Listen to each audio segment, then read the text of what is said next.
और अब बात राजस्थान के चुरू की करते हैं। दरअसल चुरू से वैसे तो राहुल कस्वा भारतीय जनता पार्टी के टिकट से पिछली बार चुनाव मैदान में थे, लेकिन इस बार उनका टिकट काट के देवेंद्र झाझड़िया को टिकट दिया है भारतीय जनता पार्टी ने। राहुल कस्वा नाराज हुए, कांग्रेस में चले गए, कांग्रेस ने मैदान में उतार दिया है। लेकिन जनता क्या कह रही है राहुल कस्वा को लेकर, देवेंद्र झाझड़िया को लेकर, किसकी तरफ जनता का रुख है, इस रिपोर्ट में देखिए।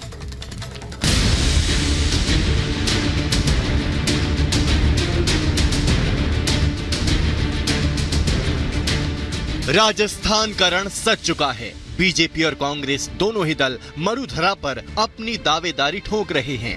राजस्थान का मूड क्या है, जनता इस बार किसे मौका देने जा रही है, आज चूरू की धरती से हम इसकी पड़ताल करेंगे।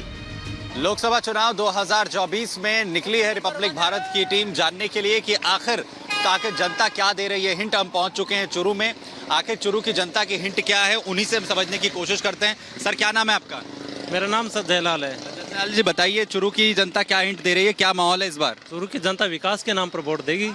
जो भी हो, जो विकास करेगा उनको वोट जरूर देगी। मोदी जी के पीछे सब जीत रहे हैं और डुग ऐसे ही है, कुछ ही नहीं है, जीरो है। राजस्थान में चूरू का अपना एक अलग ही महत्व है। राजे रजवाड़ों की जमीन। राजस्थान में वैसे तो कई कहानियां फेमस है, लेकिन चूरू में अलग ही कहानी घर घर प्रसिद्ध है। चूरू के लोगों ने बताया कि एक बार चूरू पर हमला हुआ, लड़ाई में राजा का गोला बारूद खत्म हो गया। तब यहाँ के राजा ने चांदी के गोले बरसाकर दुश्मनों का मुकाबला किया। चूरू की आखिर खासियत क्या है, क्या खास है आपके चूरू में ऐसा कि यहाँ लोग आते हैं, देखते हैं? मैं पहली बार हालांकि चूरू आया हूँ। चूरू में 5-4 हेरिटेज स्थान है, जैसे ऐतिहासिक किला है चूरू का, जिसमें पुराने समय में लड़ाई हुई थी तो उन्होंने चांदी के गोले बरसा दिए थे। ये सबसे बड़ी एक विशेषता है चूरू की पूरे इतिहास में। अच्छा। और चूरू में बहुत से सेठानी के जोड़ा है, यहाँ माल जी का कमरा है, ये ऐतिहासिक चीजें हैं। क्या किस्सा था ये जो है चांदी के गोलों का, क्या किस्सा था? एक टाइम लड़ाई हुई थी महाराजा गंगा सिंह जी के टाइम में, यहाँ अटैक हुआ था तो बारूद खत्म हो गया था। अच्छा। उस समय वहाँ के राजा ने, यहाँ के लोकल राजा ने चांदी के गोले बरसा दिए थे। चूरू की ये कहानी यहाँ की संपन्नता बताने के लिए काफी है, लेकिन अब यहाँ 24 लोकसभा की लड़ाई छिड़ी है। बीजेपी मरुधरा की 25 में से 25 सीटें जीतने का दम भर रही है, जिसमें से एक चूरू भी है। आजादी के बाद चूरू में कितना विकास हुआ और मोदी सरकार ने पिछले 10 सालों में यहाँ कितना काम किया, ये लड़ाई इसी मुद्दे पर लड़ी जाएगी। बीजेपी ने इसके लिए राहुल कस्वा का टिकट काटकर देवेंद्र झाझड़िया पर भरोसा जताया है। राजस्थान की चूरू लोकसभा इस बार हॉट सीट बनती हुई नजर आ रही है।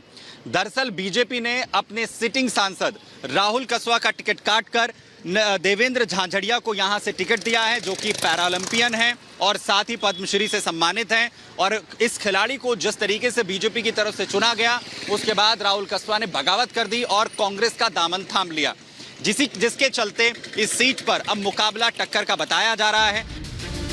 बीजेपी से टिकट कटने के बाद राहुल कस्वा ने कांग्रेस का दामन थाम लिया है। कांग्रेस ने राहुल को चूरू से ही उम्मीदवार बनाए हैं, जिससे अब चूरू सीट पर राहुल और देवेंद्र के बीच कड़ा मुकाबला है। दोनों ही तरफ से एड़ी चोटी का जोर लगाया जा रहा है। लोकसभा चुनाव 2024 में चूरू हॉट सीट बनती हुई नजर आ रही है, क्योंकि जो सिटिंग सांसद है राहुल कस्वा, उन्होंने कांग्रेस का दामन थाम लिया है, तो वहीं दूसरी तरफ सियासी समीकरण, जातीय समीकरण जो है वो बीजेपी की ओर झुकाव लेते हुए नजर आ रहे हैं। इन तमाम सियासी समीकरणों की अगर हम यहाँ पर बात करें तो दरअसल 2014 के बाद से, क्योंकि जाट बहुल क्षेत्र है और जाट बिरादरी जो है उसका एक वर्चस्व यहाँ पर माना जाता है, लेकिन इस बार जो दोनों ही उम्मीदवार हैं वो जाट बिरादरी से हैं। दोनों ही पार्टियों की तरफ से इन पर दांव यहाँ पर खेला गया है। जो जाट है वो तकरीबन उनकी जो जनसंख्या है वहाँ पर यहाँ पर 4.5 लाख के करीब बताई जाती है। कुल जो वोटों का अगर आंकड़े की हम यहाँ पर बात करें तो तकरीबन 22.5 लाख के लगभग वोट हैं। इस बार दोनों ही कैंडिडेट में से कौन जीतने में कामयाब हो पाएगा, ये पूरी तरीके से निर्भर करेगा इन जातीय समीकरणों पर। बीजेपी से टिकट कटने के बाद राहुल कस्वा को कांग्रेस से टिकट मिलने पर यहाँ की लड़ाई काफी दिलचस्प हो गई है। राहुल कस्वा और उनका परिवार यहाँ कई सालों से जीतता आ रहा है। ऐसे में उनका टिकट कटने से लोगों में क्या मैसेज गया है, चूरू की जनता किसके साथ है, ये जानने के लिए हमारी टीम ने चूरू की जनता के बीच जाकर पड़ताल की। जो चूरू का माहौल कैसा है यहाँ पर, अभी इस बार किसका मुकाबला है, कौन टक्कर में नजर आ रहा है? देखो ये चूरू का चुनाव है ना, ये सबसे बड़ी हॉट सीट है। अब क्या हुआ कि राहुल जी कस्वा है वो कांग्रेस में आए उनको बीजेपी ने बहुत कुछ दिया। उनके पिताजी से लेकर अब तक 33 साल में बीजेपी ने उनको दिया ही दिया है। अब जो मोदी जी की योजना है वो नए कार्यकर्ता को ऊपर लाते हैं। आपको अवसर मिल गया, ये संगठन में भी ये करते हैं कि 2 साल अध्यक्ष रखते हैं, 1 साल 2 साल दूसरे को बना देते हैं, ठीक है, रिपीट होता रहता है। अब वो टिकटें कटी। राहुल जी क्या है, जातिवादी कर रहे हैं, अवसरवादी और अलगाववाद की बात कर रहे हैं ये।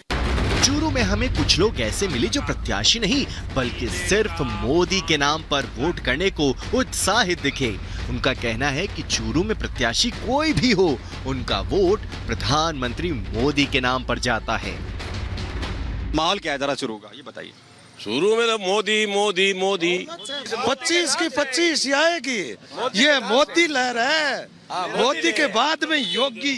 क्या माहौल है जरा बताइए। यहाँ बढ़िया माहौल है, बीजेपी आएगी, बीजेपी का ही वर्चस्व है। क्या कारण है? यहाँ तो एक ही परिवार रहा लंबे वक्त तक सांसदी के तौर पर, कस्बा परिवार। यहाँ वो परिवार से बात, जातिवाद का कोई यहाँ चक्कर नहीं है, सिर्फ मोदी लहर है। मोदी है तो सब कुछ मुमकिन है, इसके अलावा यहाँ कुछ भी नहीं है, सब मोदी है। चूरू में विकास के पड़ताल के लिए जब हमारी टीम ने लोगों से बात की तो कई लोग विकास से खुश नहीं दिखे। उनका कहना है कि चूरू का विकास जितना हुआ है उससे कहीं ज्यादा अभी बाकी है। चूरू में कितना विकास हुआ है उसके बाद? चूरू तो विकास के मामले में तो जैसे मतलब गौण ही मानता हूँ मैं। जिस तरीके से विकास होना चाहिए वो नहीं हुआ। अब राहुल कस्वा क्या है कि चूरू की जनता को बेवकूफ बनाता है। चूरू में हमारी टीम को कई लोग ऐसे भी मिले जो राहुल कसमा को ही अपना नेता मानते हैं। उनका कहना है कि लड़ाई काफी दिलचस्प होगी, लेकिन जीत राहुल कसमा की ही होगी। चूरू में जनता से संवाद के दौरान हमारी टीम एक पार्क भी पहुंची जहां 2014 के बाद काफी विकास हुआ है। आमतौर पर छोटे शहरों में ऐसे वेल प्लान पार्क नहीं देखने को मिलते हैं। इस पार्क में काफी संख्या में लोग आते हैं। प्रकृति को सहेजने की कोशिश और साफ सफाई को लेकर उन चीज़ों को कैसे मेंटेन करने की कोशिश की गई है, उसका एक बेहतर उदाहरण है ये नेचर पार्क। जो पहले यहाँ पर गंदगी हुआ करती थी, जो अनमेंटेन चीज़ें थी, उसे पूरी तरीके से मेंटेन किया गया है और एक सुंदर नेचर पार्क में इसे तब्दील कर दिया गया है। शानदार सा पार्क जहाँ पर लोग आ सकते हैं घूमने के लिए, जहाँ पर लोग आ सकते हैं इसकी खूबसूरती का जो है नज़ारे का आनंद उठाने के लिए। चूरू ही नहीं पूरे राजस्थान में पानी की समस्या रहती है। ऐसे में यहाँ एक ऐसा तालाब दिखा जिसे कई दशक पहले बनवाया गया है। ये तालाब यहाँ की पहचान है जिसे बारिश का पानी संरक्षित करने के लिए बनाया गया था। सेठानी का जोहरा ऐसी एक जगह है जिसे सन 1899 में बनाया गया था। भगवान दास बागला जो उनकी धर्म पत्नी है, उनके गुजरने के बाद, दरअसल भगवान दास बागला के गुजरने के बाद इसे बनाया गया और 1899 में उस वक्त भयानक अकाल पड़ा था और उस वक्त में इस जलाशय का, दरअसल एक जलाशय है, एक जोहरा है जिसे बनाया गया इससे कि जो वर्षा का जल है उसे यहाँ पर सहेजा जा सके, बचाया जा सके।